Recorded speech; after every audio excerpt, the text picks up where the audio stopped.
Hello friends, welcome to our channel इतिहास हमारी नजर से।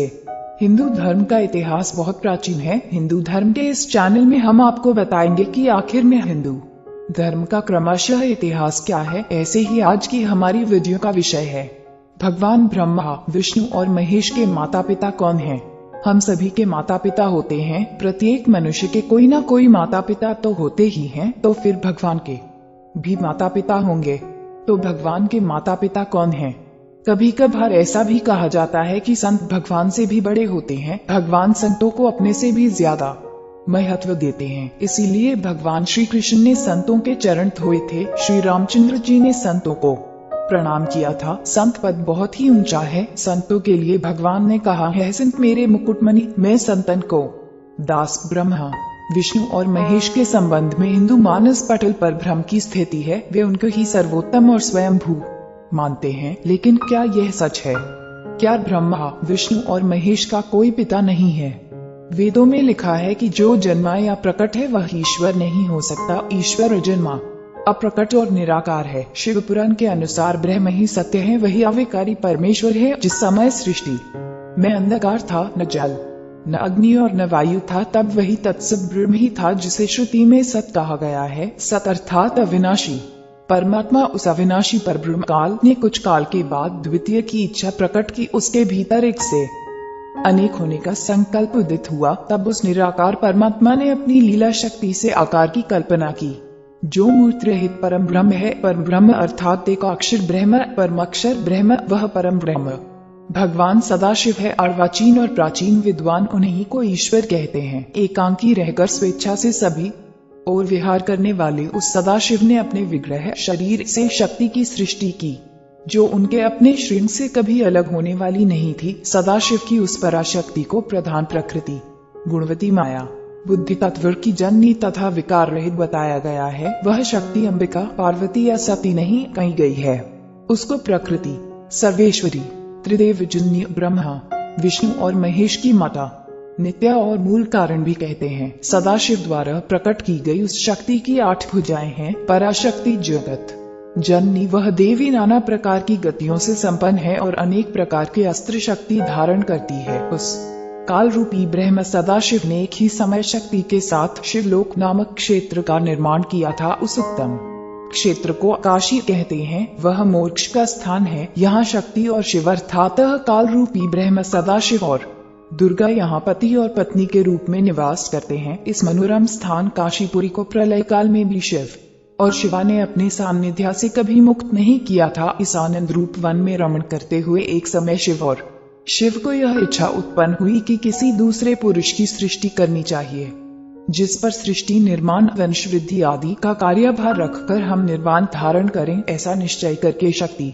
सहित परमेश्वर रूपी शिव ने अपने वामांग पर अमृत मल दिया। फिर वहां से एक पुरुष प्रकट हुआ। शिव ने उस पुरुष से संबोधित होकर कहा, वत्स, व्यापक होने के कारण तुम्हारा नाम विष्णु विख्यात होगा। इस प्रकार विष्णु के माता और पिता काल रूपी सदाशिव और पराशक्ति दुर्गा है। शिव पुराण के अनुसार ब्रह्मा जी अपने पुत्र नारद जी से कहते हैं कि विष्णु को उत्पन्न करने के बाद सदाशिव और शक्ति ने पूर्ववत प्रयत्न करके मुझे अपने दाहिने अंग से उत्पन्न किया और तुरंत ही मुझे विष्णु का नाभि कमल में डाल दिया। इस प्रकार उस कमल से पुत्र के रूप में मुझे हिरण्यगर्भ ब्रह्मा का जन्म हुआ। मैंने ब्रह्मा उस कमल के सिवाय दूसरे किसी को अपने शरीर का जनक या पिता नहीं जाना। मैं कौन हूँ, कहाँ से आया हूँ, मेरा क्या कार्य है, मैं किसका पुत्र होकर उत्पन्न हुआ हूँ और किसने इस समय मेरा निर्माण किया है।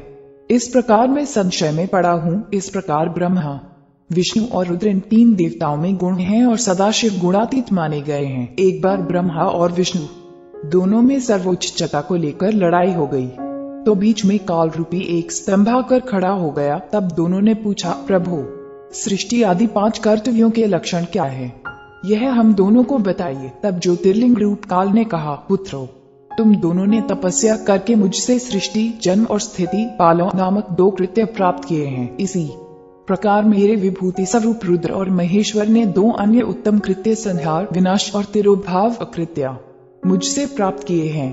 परंतु अनुग्रह, कृपा करना नामक दूसरा कोई कृत्य पा नहीं सकता। रुद्र और महेश्वर दोनों ही अपने कृत्य को भूले नहीं हैं, इसलिए मैंने उनके लिए अपनी समानता प्रदान की है। सदाशिव कहते हैं, ये रुद्र और महेश मेरे जैसे ही वाहन रखते हैं, मेरे जैसा ही वेश धरते हैं और मेरे जैसे ही इनके पास हथियार हैं। वे रूप, वेश, वाहन, आसन और कृत्य में मेरे ही समान हैं। काल रूपी सदाशिव कहते हैं कि मैंने पूर्व काल में अपने स्वरूप भूत मंत्र का उपदेश किया है, जो ओंकार के रूप में प्रसिद्ध है, क्योंकि सबसे पहले मेरे मुख से ओंकार अर्थात ओम प्रकट हुआ। ओंकार वाचक है, मैं वाचक हूँ और यह मंत्र मेरा स्वरूप भी है और यह मैं ही हूँ। प्रतिदिन ओंकार का स्मरण करने से मेरा ही सदा स्मरण होता है। मेरे पश्चिमी मुख से आकार का, उत्तरवर्ती मुख से उकार का, दक्षिणवर्ती मुख से मकार का, पूर्ववर्ती मुख से बिंदु का तथा मध्यवर्ती मुख से नाद का प्राकट्य हुआ। यह 5 अवयवों से युक्त पंचभूत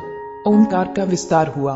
अब यहाँ 7 आत्मा हो गई। ब्रह्मा परमेश्वर से सदाशिव, सदाशिव से दुर्गा, सदाशिव दुर्गा से विष्णु, ब्रह्मा, रुद्र, महेश्वर। इससे यह सिद्ध हुआ कि ब्रह्मा, विष्णु, रुद्र और महेश के जन्मदाता काल रूपी सदाशिव और दुर्गा है। गीता प्रेस गोरखपुर द्वारा प्रकाशित देवी भागवत पुराण के पहले स्कंध में नारद जी से कहते हैं कि तुम जो पूछ रहे हो ठीक यही प्रश्न मेरे पिताजी ब्रह्मा ने देवाधिदेव श्रीहरि विष्णु से, जो जगत के स्वामी है, से किया था। लक्ष्मी जी उन देवाधिदेव देवों के देव की सेवा में रहती हैं। कौस्तुभ मणि से जो सुशोभित हैं, जो शंख, गदा और चक्र लिए हुए हैं और जिनकी 4 भुजाएं हैं, वे पीतांबर धारण करते हैं। वक्षस्थल पर श्रीवत्स का चिन्ह चमकता रहता है। एक बार इन देवाधिदेव को तपस्या करते हुए देखकर ब्रह्मा जी ने इनसे पूछा कि भगवान, आप दो सभी देवों के देव हैं, आप सारे संसार के शासक होते हुए भी समाधि लगाए बैठे हैं,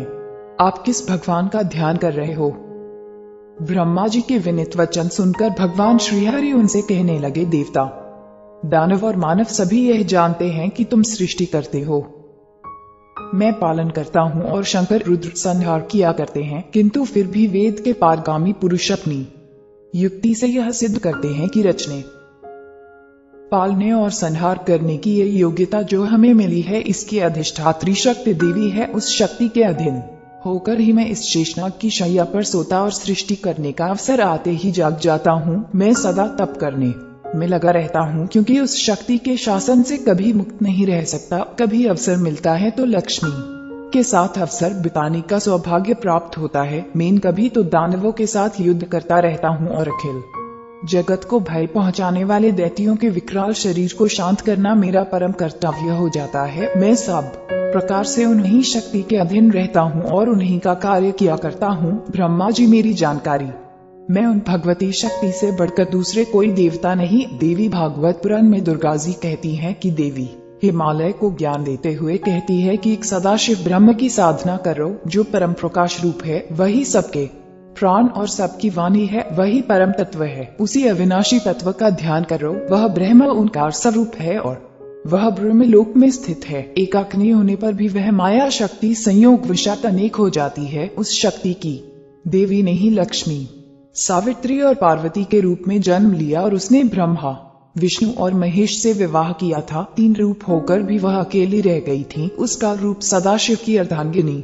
हाय दुर्गा, हम उम्मीद करते हैं कि आपको इस चैनल के माध्यम से रोचक जानकारियां दे सके। आप अपने सुझाव हमें कमेंट में भेजिए और अगर आप किसी कहानी या तथ्य के बारे में जानकारी चाहते हैं तो वो भी हमें कमेंट बॉक्स में भेजिए और हमारे चैनल को सब्सक्राइब करें। धन्यवाद।